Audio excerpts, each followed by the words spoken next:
Hi everyone, welcome to episode 3 of Horsefeather Fiber Arts podcast. My name is Elijah and I am coming to you from a sunny and stormy Colorado spring day.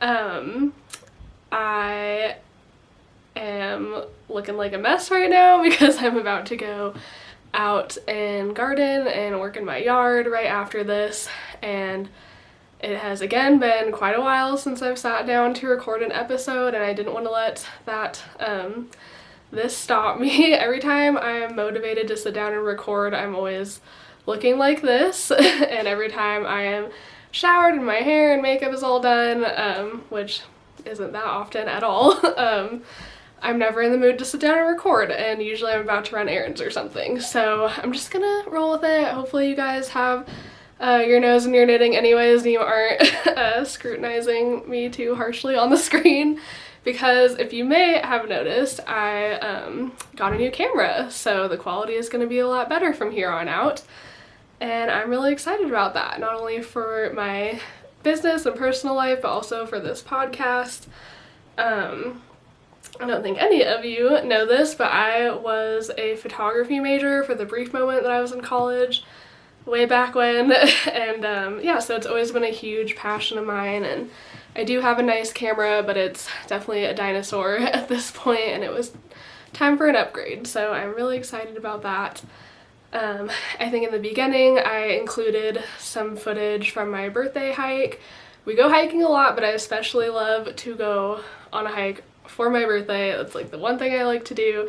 Just go on a hike and then go out to lunch at like a brewery or someplace after, and that's what we did. So that was really fun. I hope you guys enjoyed seeing footage from Red Rock Open Space. It was a really beautiful, kind of like drizzly, like light rain kind of day, and it was cooler, so it felt really nice. We ended up doing 5 miles, which isn't like a crazy long hike, but for my 4-year-old that was pretty impressive. She pretty regularly does 2 miles, and she really enjoys hiking, and she even gets upset if we do anything less than 2 miles. She says that's not long enough, let's keep going. So yeah, but I don't think we've ever pushed her to do 5 miles, and she barely asked to be carried.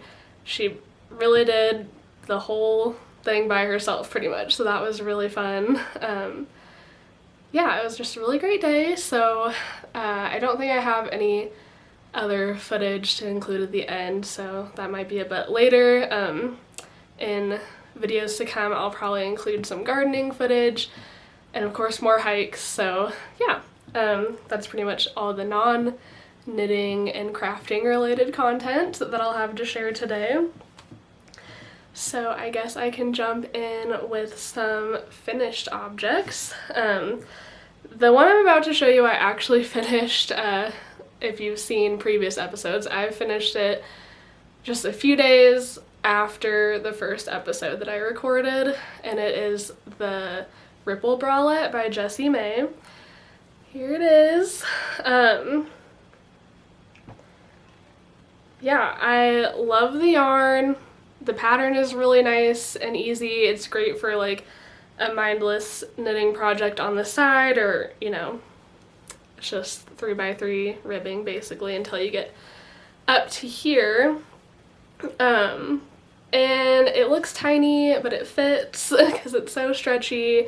I have not woven in the ends yet because I'm actually on the fence about it. Just, you know, full disclosure, because I'm human and we all make mistakes. I'm not a perfect knitter. I think I switched between sizes partway, like when I started obviously that'd be really hard to do for the ribbing because it's ribbing, so if you mess that up it's pretty obvious. But I think when I went to do the back and then when I went to work these little triangles here, I must have switched sizes because I didn't realize until I started the second one that something wasn't right. So if you look very closely, you can tell they're a little wonky, and you really can't tell when it's being worn. And I do love, like, this yarn is super fun, and it's not a color that I would typically wear as a sweater, so I think that if you have some like, I mean this isn't like a crazy color, but if you have some like, you know, more colorful skeins in your stash that you wouldn't wear as a sweater, they're great for like bralettes or tank tops or whatever, you know. So yeah, this yarn is from Made by Hailey Bailey. It's her classic sock base in the juniper colorway. And yeah, it's just got so many fun speckles and I really love it. So I definitely like it as a bralette, but it fits, but it is just a teensy bit tight. Not too tight, but you know, like more so than I'd want it. And it's also a little bit shorter than I'd want it. So, you know, I mean, it's fine. It works for what I want it for, but yeah, I don't know. I'm still on the fence about it. I'm not sure if I'm just going to undo this top part down to, and just maybe even undo here, because this might have been where I made my mistake. I don't even know if you can see that from back here. Yeah, this like back ribbing portion. I might just undo it past there and like restart, but it's not very high on my priority list right now because I have a lot going on, as I'm about to share with you guys once I show you my last finished object, which is my short sleeve Ranunculus sweater. So if you follow me on Instagram, then you have already seen this. I finished it several weeks ago and I really love it. Yeah, it's really nice and drapey and flowy, and it's so soft, and I thought it would be great for like a Colorado spring sweater, and it's already much too hot for that. I run a little bit on the warm side already, so yeah, spring and summer sweaters are really not practical for me, but it's perfect, I think, for fall, like over dresses and stuff. But so this is the Ranunculus sweater by Midori Cafe. I think that's the order that it is. It'll all be linked below. Everything that I talk about today will be linked down below this video. And then as always, if I forget something, please feel free to comment so that I can add it in. But yeah, so this is knit in my sweet friend Kayla's yarn, Knotty Pine Fiber Co. in her Box Elder base and Sundance Kid base, held together in the Himalayan Salt colorway. And oh my gosh, yeah, this is just so nice. Hopefully this camera is doing it justice, because yeah, I really loved the techniques in this pattern. It's not, I can definitely see why it's so popular. I'm definitely late to the bandwagon on this one for sure. Yeah, it was a really easy, quick pattern. I knit this in 4 days. I'm sure people have done it quicker. But yeah, I just did the short sleeve obviously, so it was super fast. And the techniques that she uses for these little, like, I don't know, I guess just the lace and textured areas are so fun and like really easy. And she has, if you're a newer knitter, I think this would be a great first sweater for you, because she has plenty of pattern support offered through videos. And also, so many people have knit this. If you search through podcasts on YouTube that mention Ranunculus, so many people have talked about this sweater. Like, yeah, you'd have no problem knitting this as your first sweater, I believe. But yeah, it was really fun and really quick and rewarding, which was nice. So there's that. I don't think I have much else to say about that. So those are my two finished objects for this episode. And that's because I've been knitting like 4 different sweaters, so like rotating between them both, I'm getting a lot done, but it really does not feel that way. So I'll start with my sweater design, and that is the Fireweed Pullover that is going to be taking definitely the rest of spring, partially into summer, so it's looking like this design will probably be like a mid to late fall release. Hopefully it can be sooner, but when I'm ready for test knitters, I want to give them plenty of time because this sweater knits up so much quicker than I was expecting it to. I spent a lot of time in the planning stages of it, which I think I mentioned in my last episode. I spent so much time planning this sweater out, like on paper and in my head, before I actually started knitting it. And I kind of expected it to take a really long time because it's a fingering weight sweater and it's textured, but it's really not bad at all. It's going so much quicker than I expected. I have not worked on it in a couple weeks because I'm getting ready to separate. As you can see, it's worked in the round. It's a little bunched up on these needles right now, but it's knit in the round from the bottom up, and then you will separate for the front panel and the back panel, and then you'll attach at the shoulders and then knit the sleeves. And I have some really fun plans for the sleeves. I didn't bring the skein up, so maybe I will talk about that in, I don't know if I can't remember if I mentioned it in the last episode.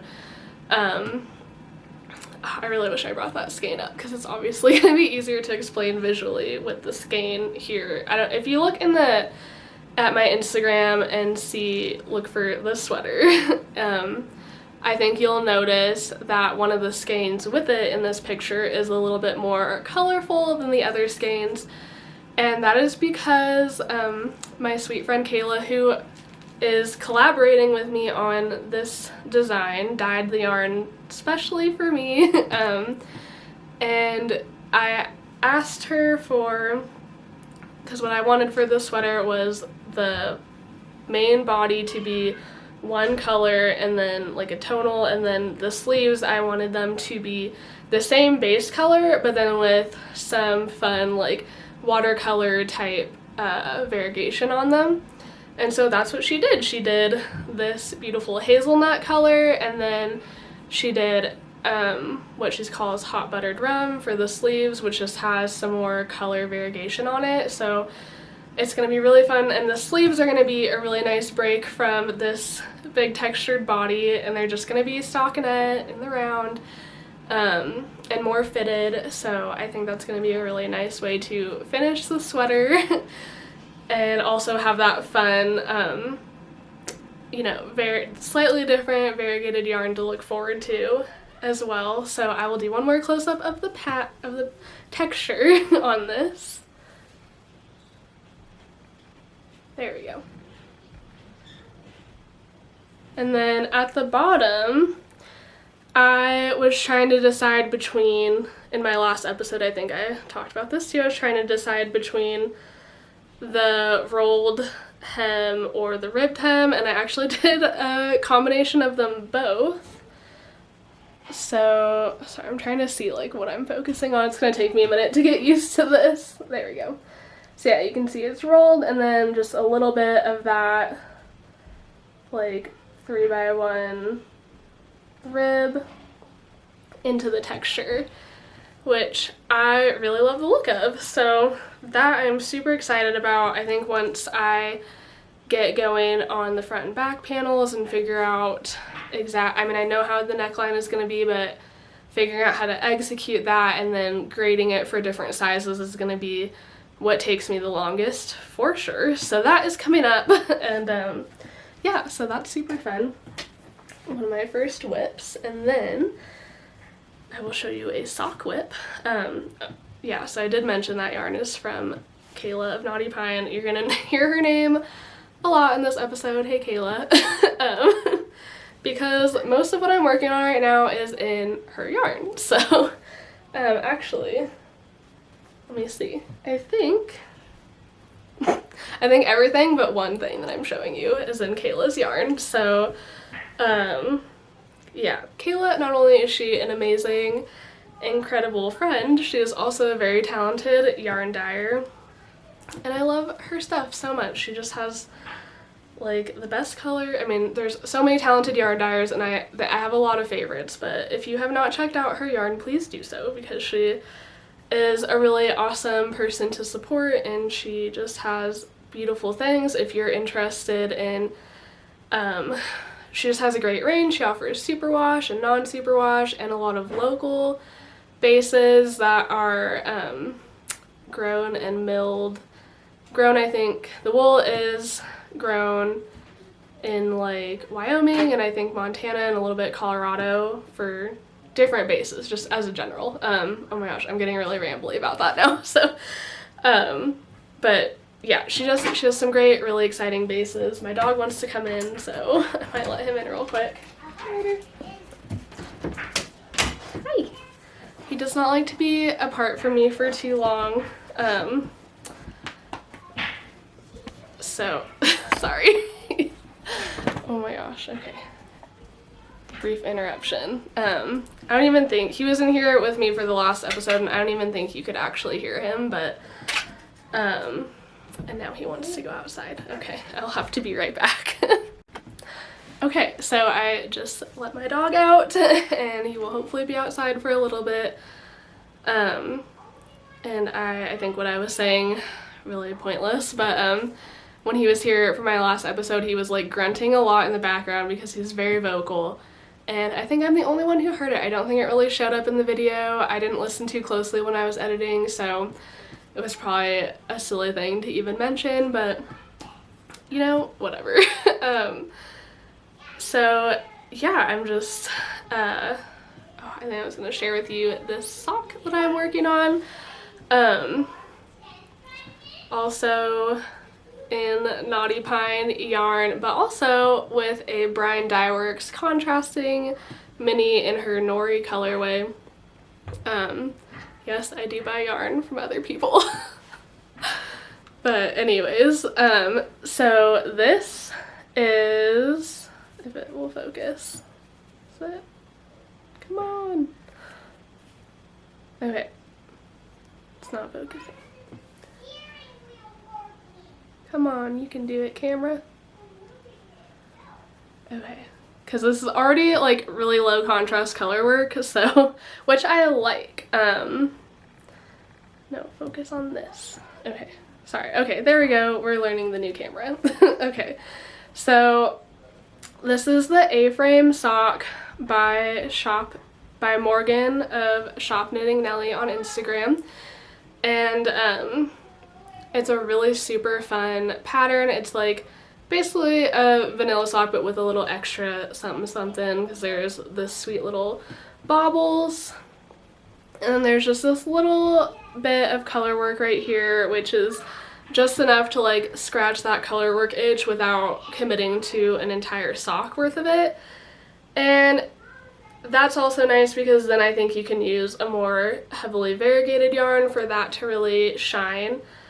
This yarn is definitely, yeah, it's amazing. This is Kayla's Earth Sign colorway, and because I'm a Taurus and she's a Taurus, I had to get this yarn, obviously. And it's beautiful and earthy and just, yeah. And so I'm really liking these socks. I love the pattern and how they're working up. And I'm also doing them 2 at a time but on separate needles, because I love using mini 9-inch circulars for my socks. So I didn't want to mess with like magic loop or 2 at a time on the same needle. It's not my favorite, and I have the option to do 2 different circulars. This one's a little bit more of a mess because I'm working on the heel flap right now. Let me see. So yeah, same sock. There's a little slip stitch heel flap going on there. And yeah, I think it's fun. I've never done a sock like this. I would probably have way more finished socks if I did. Because I think I mentioned before, I have actually started many a sock, so many, and I never finished them, and I always end up ripping them out. So my Sisters United socks from the last episode were like the first socks I ever actually finished a pair of, which was really fun. And now I am obsessed and I just want to knit all the socks, and especially socks with like color work. I also have a few like textured sock patterns that I want to try. So yeah, these have been just really fun and easy to work up. Not too much to say about them at this point. I am working them. So I just finished the heel flap on this one. I'm about to do, like, I'm about to turn the heel. So once I do that and I break this contrasting color, because obviously there's the contrast color for the heel, and that's how it is in the pattern. I'm doing this exactly to pattern.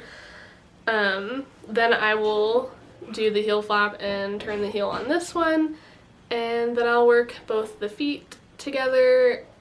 Well, I'll probably just finish the whole foot and toe on one sock and then the other. So that's how I plan to knit those, and so far I feel like I have way more sock done than I would have if I was just knitting one whole sock. I don't know. Maybe that's silly, but I don't know if you have had trouble with socks in the past because you get second sock syndrome, or, you know, the multitude of reasons why socks are hard for some people, including me for the longest time. I think that you should try that method. Like, even if you don't do the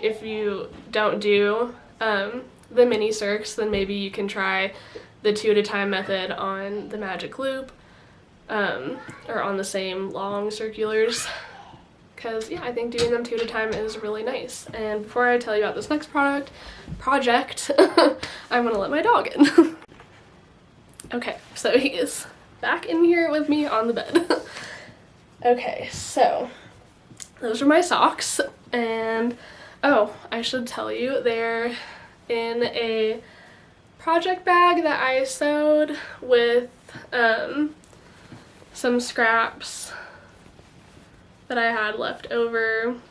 They have this cute bee fabric as the lining because that is like my favorite fabric, and I try and put it in as many bags as I can because who doesn't love bees? I love bees so much. So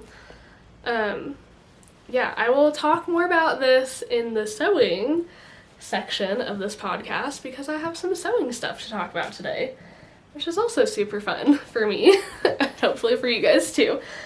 But I will finish my whips first before I get distracted with all of that. So another super exciting whip I have, also in Knotty Pine yarn. Yeah, it's my Comfort Fade Cardi, designed by Andrea Mowry. Also, I think everyone's heard of this. This is kind of hard to show. I'm working on the sleeve right now, and yeah, it's inside out. It's inside out because I'm doing the sleeve inside out, because the right side, if you're not familiar with this sweater, the right side is supposed to be the reverse stockinette, so the purl bumps are so good, are supposed to be on the outside, but knitting or purling an entire sleeve did not sound fun to me, especially after doing you know, back and forth knit purls on the body, because it's cardigan. Yeah, I just didn't want to do a whole purl sleeve, so I turned it inside out, which she does. That's not how the pattern is written, but she does give you notes in the pattern that you can do it that way. Turn it inside out and just knit it, which is just what I decided to do. So I just went up a needle size, and yeah, now I'm just knitting the sleeve in the round. So I'm almost to the point where I'm going to start the cuff, and then that sleeve will be done, and then I have one more sleeve in the collar, so it's so close to being done. So I will talk more about the yarn. So Kayla knit this same exact sweater. If you want to see it finished, go check out her podcast. She also has like a really awesome podcast, and she just featured her finished sweater, which she knit in these same exact colors, and she decided to put together kits for them, and I of course had to grab it because this is just, it's my dream fade. It's so good. Obviously I'm a sucker for like the earthy earthy greens and browns and creams and neutrals, and yeah, so this is right up my alley, had to do it.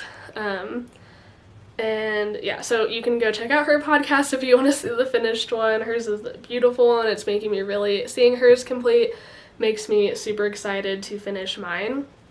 So yeah. No, I didn't finish talking about that. Okay, sorry, this is gonna be a little all over the place. I'm not messing with my hair, but I'm very scatterbrained today, so yeah, so she put together what she calls her greenhouse fade kit, and you can, I think you can order that on her website right now. I'll link that below too. But yeah, it's just so nice. The yarn is beautiful. It is her, oh my gosh, oh, I'm blanking. I'm sorry, Kayla. I'm having a really, like, brain foggy day today, but I still wanted to talk to you guys, so I hope that, I hope that's okay. This is on her, and I didn't even write it down. I wrote notes, but I didn't write it down, and I don't have any yarn tags. Anyways, I'm sorry, Kayla, I cannot remember the name of the space for the life of me right now. But I do remember the colors. So the fade goes from the dark fern, oh my gosh, the charred amber is this brown. Let's see. Okay, yeah, charred amber right here to dark fern. And then first thaw. And the bottom is heirloom seeds. And the speckles in this are just, yeah. They're really fun. And I love that. I love when, you know, I stick primarily to neutral earthy tones, but I love when there's like little fun surprises within them. Like there's definitely a lot of colored speckles in there that you wouldn't expect, and it still reads as a neutral, which is really fun, and I love that. So that's coming along, and I'm really excited to finish that. I realize I primarily wear, like, from like as far as store-bought clothing goes, I primarily wear cardigans, and I find that I primarily knit pullovers, which I also love pullovers, and I wear those a lot too, but I really need to knit more cardigans, so I'm excited to have that. I have some crochet cardigans, but I just don't wear them as much. Anyways, moving on. So speaking of cardigans, this project, I did talk about casting it on. I had plans to cast it on. I did cast it on. It's the Milk and Honey cardigan from Amy Christoffers Savory Knitting on Instagram, and I showed you guys the yarn. I started in this yarn. It looks really small, but it is, I got gauge, and it stretches out a lot.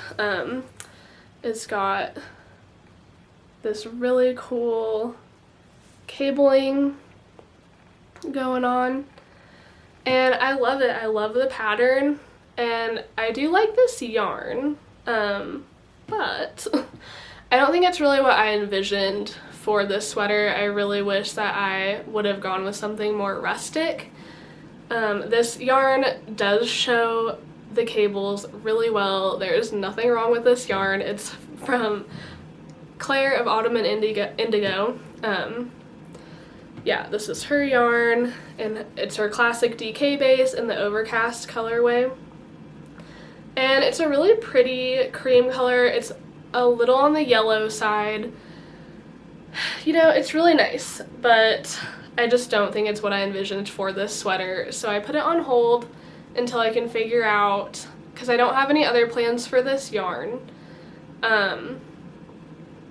So I don't know, maybe unless I find another pattern that I can use with that yarn, or I find a yarn that I would rather make with this.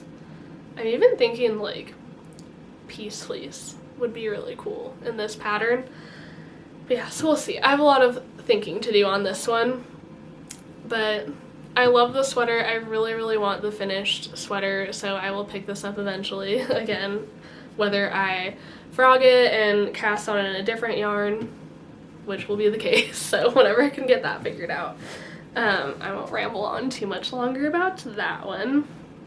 And I was like really hoping to be a lot better at this podcasting by now, and I'm so sorry, you guys. I tend to be a little hard on myself. Like, when I start something new, I just want to be good at it right away, or like at least pretty quickly. And I don't know, I have like a weird mix to my personality where some things I'm super perfectionist about, and then other things I'm like, whatever, like, who cares? So I think this is kind of like you'll see a mix of that here. So yeah, it'll be fun. Hopefully now that I have my new camera and I can record more frequently for you guys, I will get better, and I feel like I say that every time. So who knows, this might just be a monthly podcast. That might just be how it works into my schedule. I'd really like to do every other week, even if I'm not always sharing what I'm working on. I do have a lot of other things that I would love to talk about and see if you guys are also interested in it or want to learn about with me. I already have my next episode planned, and it's probably going to be out sooner because I'm not going to be showing what I'm knitting on in that episode. I'm going to be talking about my wool library and what books I have and what I like about them, and like wool and sheep, and also some pattern books. And I'm also going to talk more in depth on my breed specific sweater / like wardrobe journey. I think I did speak about this or share about this briefly on Instagram, but I am collecting yarn from either specific sheep or a specific flock or a specific breed, anything in those categories, and making a sweater, you know, with each of those, so that I can have like a Rambouillet sweater and a Ryland sheep sweater and a Navajo churro sheep sweater. It's a little preview of what I will be talking about in my next episode, and I will also be sharing some fun things that I got for my birthday that coordinate with all of that. So that'll be in the next episode if you are curious about all of that and want to learn and talk about like breed specific stuff, because that is something that I've in the last year gotten really into. So yeah, I will move on. I have one more. Sorry for that tangent. I have one more whip to show you, and it is in this bag from the Knitting Dentist, Krista, on Instagram. Well, the Knitting Dentist on Instagram, and she is so sweet. We've become friends on Instagram, and hopefully in real life one day too. I don't know if she watches this podcast, but we talk a bit on Instagram, and she lives in Colorado also. And we decided, we were talking a few months ago and thought it would be super fun to do like a project bag swap, because she just started selling project bags too. And the quality is just really fun. I mean, they're really good quality and fun bags. But we were chatting and we liked each other's stuff and thought it would be fun to do a swap, and then we added another layer and decided to do a surprise swap.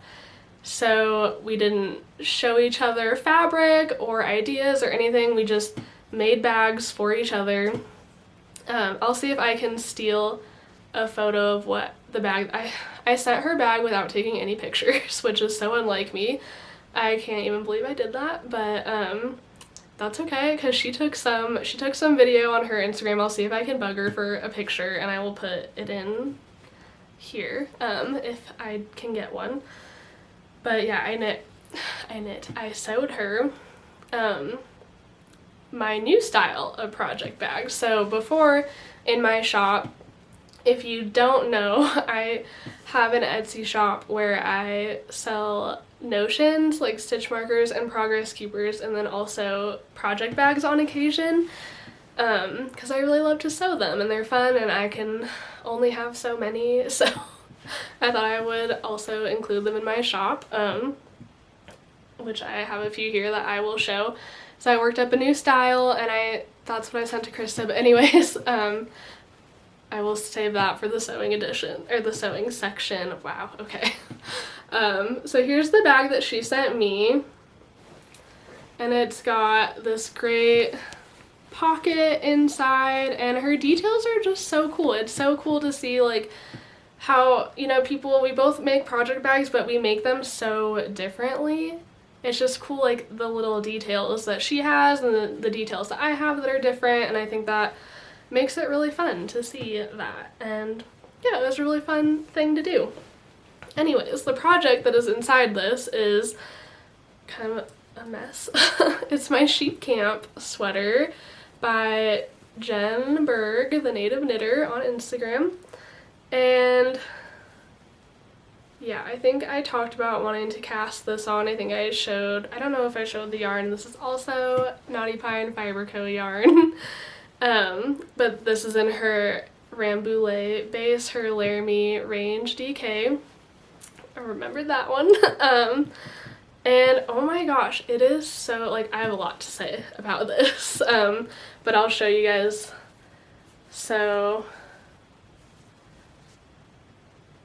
focus.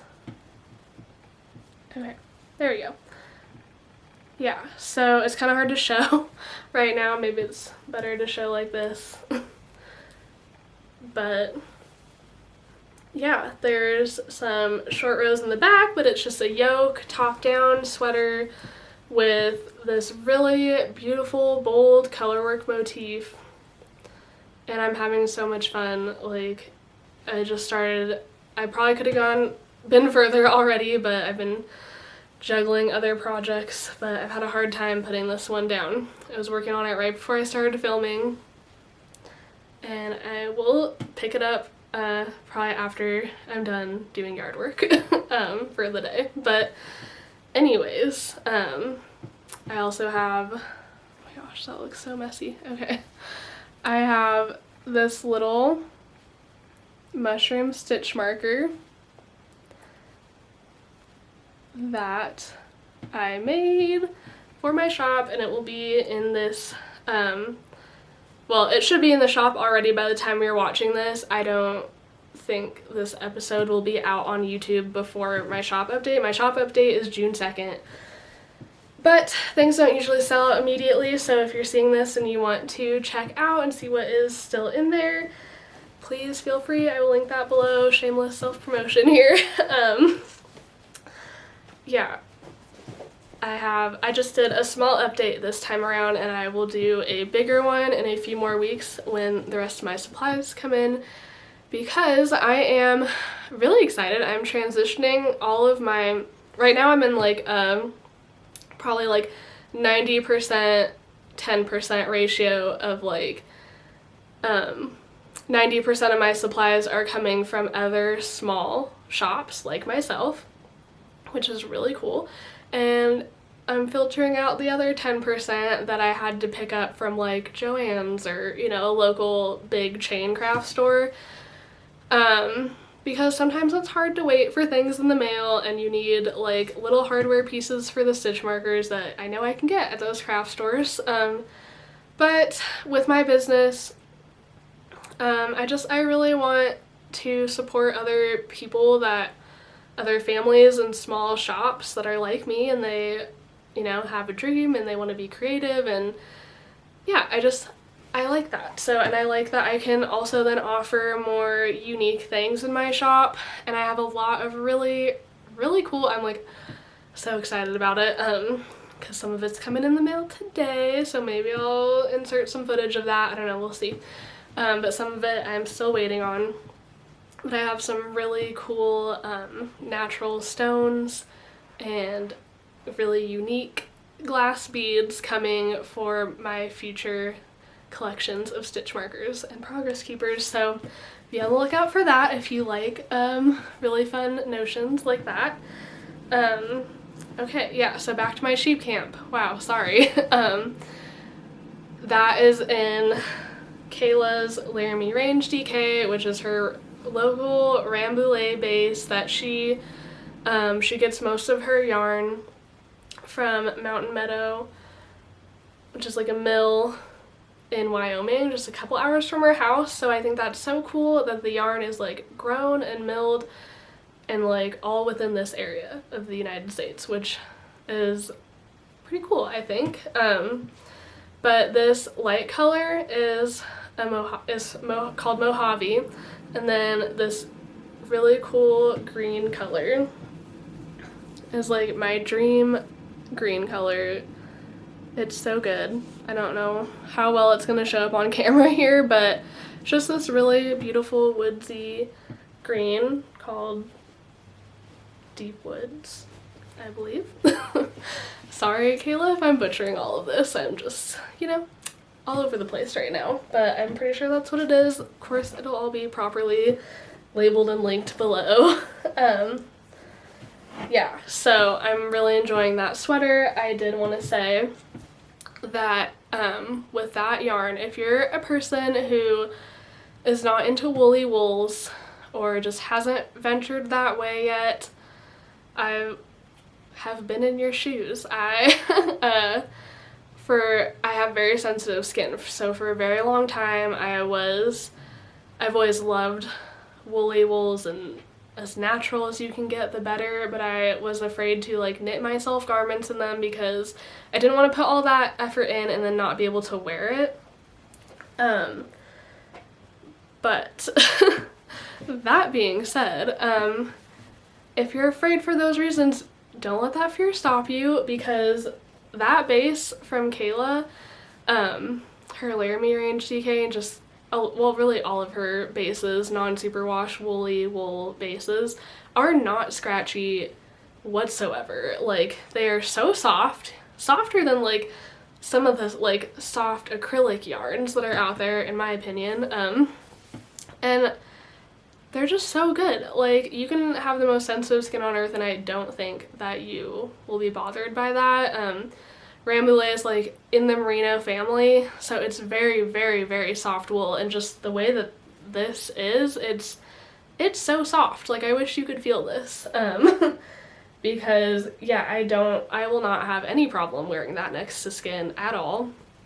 And I can't wait. It's so light and warm and soft and like squishy. Rambouillet, I could talk about it all day. It's like so far, it's my favorite,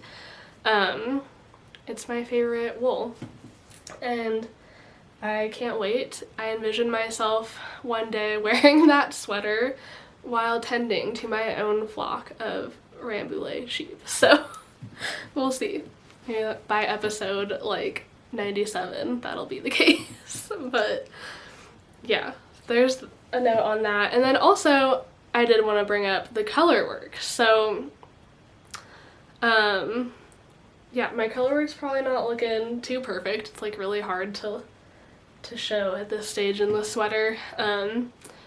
But since I was knitting on that sock, I'm not like the tightest knitter, but I'm not like super loose knitter either. So my color work is, like most people's, tighter than my regular knitting. And I was a little worried. I wasn't worried, I was just, you know, expecting it to be tighter and having to compensate for it. And I'm actually not. And it's working out great so far. And I think that is partially due to the fact that I was knitting a sock before on super tiny 9-inch circulars, and going from that teeny tiny little circumference to then knitting like a big, like, well, DK, you know, weight sweater on. I'm knitting this on the recommended size because that's what I made gauge with, on a US 7 or 4.5 millimeter needle.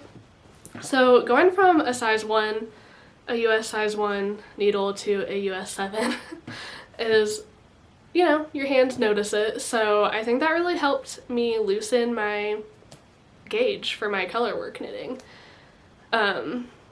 which is cool. I don't know, I just noticed that. I don't know if anyone else has experienced, I'm sure other people have experienced that. But yeah, I'd love to know your thoughts on that, or if you are someone who struggles with getting your tension right for color work, maybe try knitting a tiny sock and then trying to do the color work. That might help. It helped me. So I thought that was cool and I wanted to share that with you guys. And I'm just gonna check my notes real quick, make sure I talked about everything up to this point. Yep, alright, looking good. Okay, so on to sewing. I'm gonna get a little bit of my shop talk out of the way first before I move on to the like other stuff. So I'll start with the small one. I have come across a new style of bag, project bag, that I'm going to be carrying in my shop now. And part of it is coming from a pattern, the Kiko bag, and it's very loosely based on that. I did change up the sizes a lot to what I think will work better for what I want to offer. And I've added interfacing to the larger sweater bags and some other really fun little details that I will share in just a second. Yeah, so these bags, I do have a project bag left in the shop still, I think, of my old style, which is more of just like a plain, it's still lined and it's still a drawstring bag. And I still love those bags. I think they're really, really great, and they're easier to fit inside of like other bags when you're like traveling or just to store, you know, whatever you use project bags for, they still work great. But they're more basic, and I also want to continue those because they are quicker to sew and I can offer them at a lower price point, and they take less fabric, and yeah, so I still want to offer those in my shop because they definitely have a place too, but I'm so excited about these, so I'll finally show them to you. This bag has a handle so that you can knit on the go. This is my sock size bag. It has a boxed bottom. Sorry, that's not focusing. Yeah, okay. It's got a boxed bottom, and it has, you know, the two-tone colors, so the pattern fabric and then a base fabric. My tag, which has always been on these, so that's not very exciting. And then it's got a drawstring, but I added a frill because why not? It's really cute. So it's got a frill, and then these sock bags, this one is just a prototype that I worked up, so I will probably be keeping it because there are some modifications I want to make to the bags that will be in my shop from now, and I think I want to make this handle a little bit shorter because it's kind of just a little bit too big. And then I want to add a pocket inside these small ones too, but I have a different fabric for the lining. And then I also have like a little hook that in the bigger bags I will be including a really cool one of those like little springy, kind of like carabiner, but it's an O-ring. I did not put it in this bag yet, so I don't have it to show, unfortunately, but yeah, so that is the small sock bag that I will be carrying in my shop now. And this fabric I just had scraps of, so I'm gonna have to see if I can go get more of this fabric. If you guys like it, let me know, and I definitely will see if I can. No promises, but I will try. I'm sorry, like, showing you fabric that I can't, like, if you love it and I can't get it for you, I'm sorry, I hate doing that. But it's like, it's really cute, so I want to show you anyways. It's like this little woodland, neutral woodland fabric. There's a little bunny and a bear and a fox. And they're so cute and I really like it. So that was my first prototype, and I'm in love with the size of the bag. I think it's great. You could definitely do, I think this could fit like a beanie or some like baby knits, like very small baby knits, or color work, like socks obviously, color work socks even. I think you could fit like a couple skeins of yarn in here plus your project. So yeah, I really like that size. And then I will eventually have a medium size for like shawls or like, you know, a mid-range size, but I just wanted to work out I feel like the things that I most commonly knit are socks and sweaters. I know that's obviously not for everyone, but just what I wanted to focus on right off the bat. So this is the same fabric patterning, but in my big sweater bag. I can fit that all in here. It's really big. This also has a handle. Probably won't be knitting like a sweater while you're walking, but it just makes it easy to grab. I don't have drawstrings in this one yet, but it will have drawstrings in it because I love drawstring bags. It has interfacing in it, so it's like, it's not the like super stiff thin interfacing, it's more of like what you would use in a quilt. So these are really like squishy and soft, and I love that. And the inside has sorry, it's hard to show. A pocket. Focus. Okay. It has a pocket, and it has this tab, which will have in one of those metal O-rings, spring carabiner O-ring things. I don't know what they're called, sorry. But it'll have one, and I designed it to go inside the pocket. So it'll hang inside the pocket, and you can attach like your stitch markers, or I don't know, whatever you would need to carry in your bag that you want like to stay on this in place. And then it just slips down inside the pocket so that when you have your sweater or your knitting in here, those things won't be like catching on your knitting. So that's what I love about making my own project bags, is that you can like design those things the way that, you know, you want them, and maybe other people want it like that too, or think that would be cool. So this is the other style. I have some really fun, beautiful, like really beautiful fabrics that I have. Oh.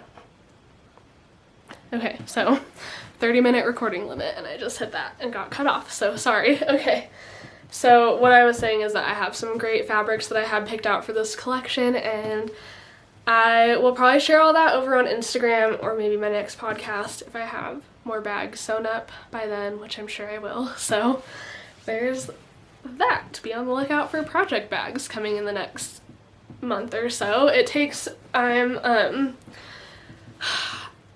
I definitely take it a little bit slower with those. Well, because I'm doing a lot of other things too.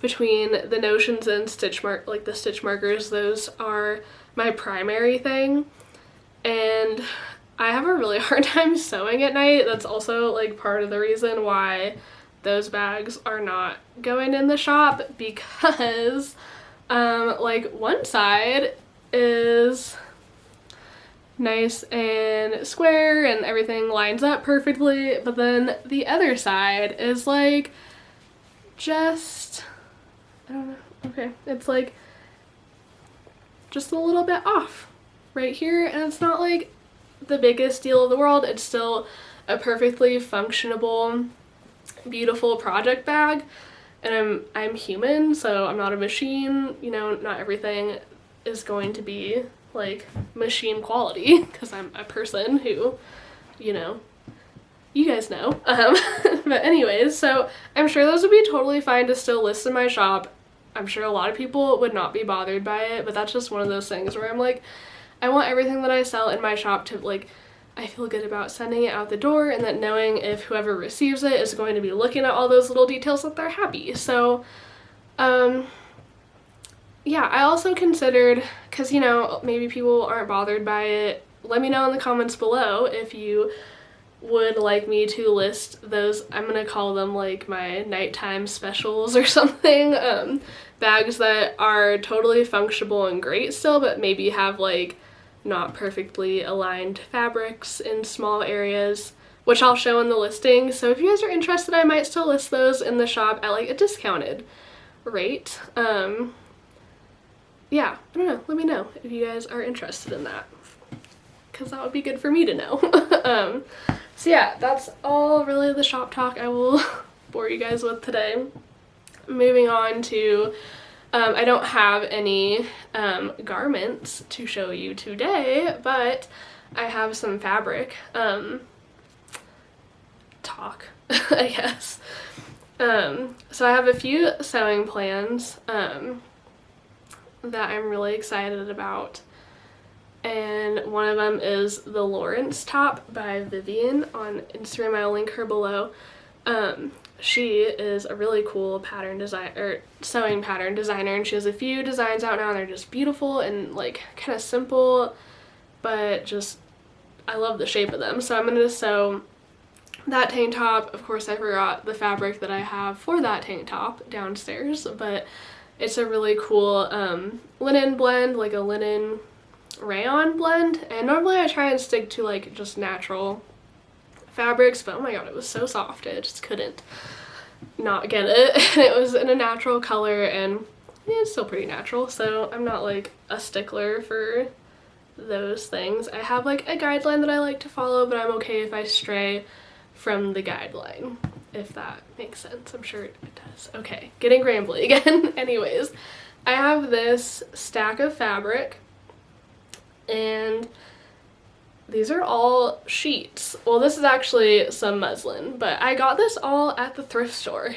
and my reasoning behind this was because I'm not like a brand spanking new sewer, otherwise I wouldn't be selling project bags in my shop, but I'm not a garment sewer. Garment sewing is new to me, and I don't want to like cut in.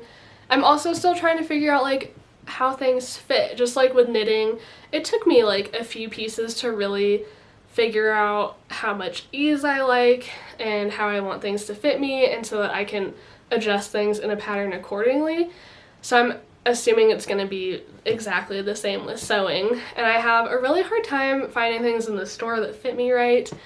And yeah, so that's another reason I want to get into garment sewing, so I can make things exactly how I want them and like the exact fabric, and yeah, just like the fit and the cut and the style, and I think it's fun to have like, you know, full creative control over all that stuff. Yeah, and just the process. I like the process of sewing. I do not love the process of cutting fabric. I'm not gonna lie. I really, because that's where the like perfectionist in me struggles so much, is because cutting fabric is a challenge. I take a really long time with it because I want it to be just right. And so if you guys are sewists, and you have some good like easy fabric cutting tips, I would love to hear them because I am not, I mean, I can do it, but it's just not like, I know it's going to take me a while and I don't always look forward to it, but I do look forward to the process of sewing and then the finished item at the end, so that's what keeps me going. But I got these sheets, and I got them because to use as like a muslin, because for a lot of, obviously you're going to know this if you sew, but if you don't sew, you would typically make what's called a muslin, or like kind of like a rough draft of your garment before you actually like, to make sure the sizing is good and see what like adjustments you want to make. You're not like fully finishing it, but just to get a feel for what it's like and see what changes you need to make before you cut in to like your actual good fabric that you're going to use for your finished piece. Which is a great idea, especially if you're a new garment sewer, and what I plan to do. So I also though didn't really love the idea of like spending time, even though you're not like finishing out, I didn't love the idea of spending time putting like a rough draft of a garment together that wouldn't be wearable. And I have seen a lot of people make wearable muslins where they actually use like cute fabric that you would wear to make the muslin, and then of course you can finish it, and then you can either just have that as your garment, or then you can of course continue on and make like your final draft of that, and then just have like two, or you know, whatever. So I liked that idea, so I went to the thrift store and got some sheets and just washed the crap out of them, and they're already like clean to begin with. Yeah, so I think this is a great idea. I know a lot of people do this. I'm definitely not like forging new paths in this area, but I thought it was great. So I got some really like cute, like I love this. I think this would be like a really cute little dress. It's a pretty big size sheet, so I think it'll get me far. This is also just muslin that was like, muslin's already pretty cheap from the fabric store, but this was even cheaper and it's a lot.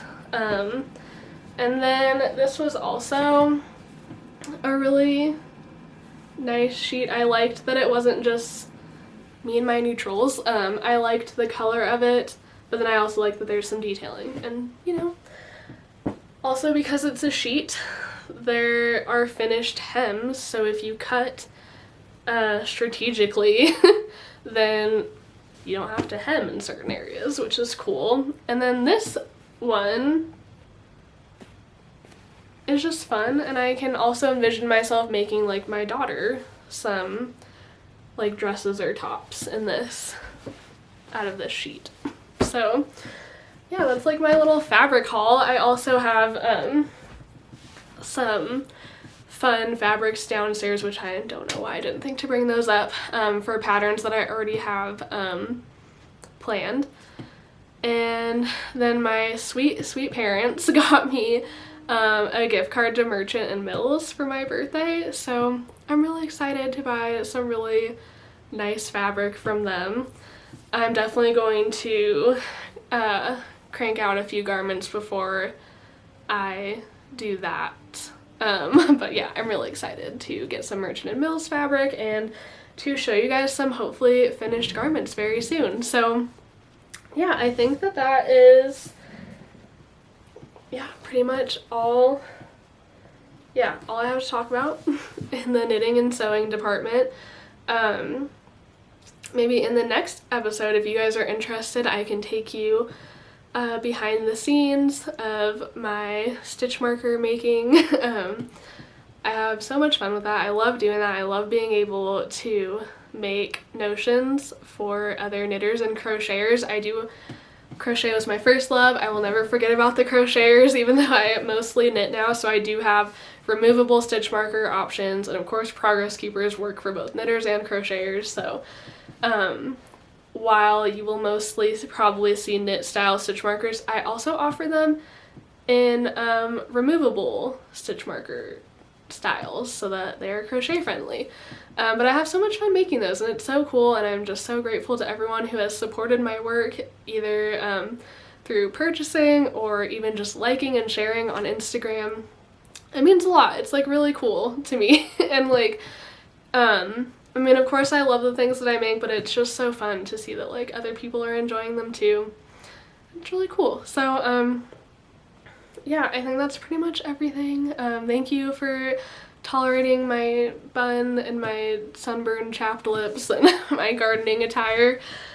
I think that you'll probably see a lot of this summer, because we're pretty casual here around the summer and we do a lot of outdoorsy things, so I'm not always like, I'm rarely like fully put together. So but I had a lot of fun. I've had so much fun sitting here talking and rambling and such with you guys, and I'm just imagining you hanging out in your favorite knitting spot or crafting spot and working on a fun project.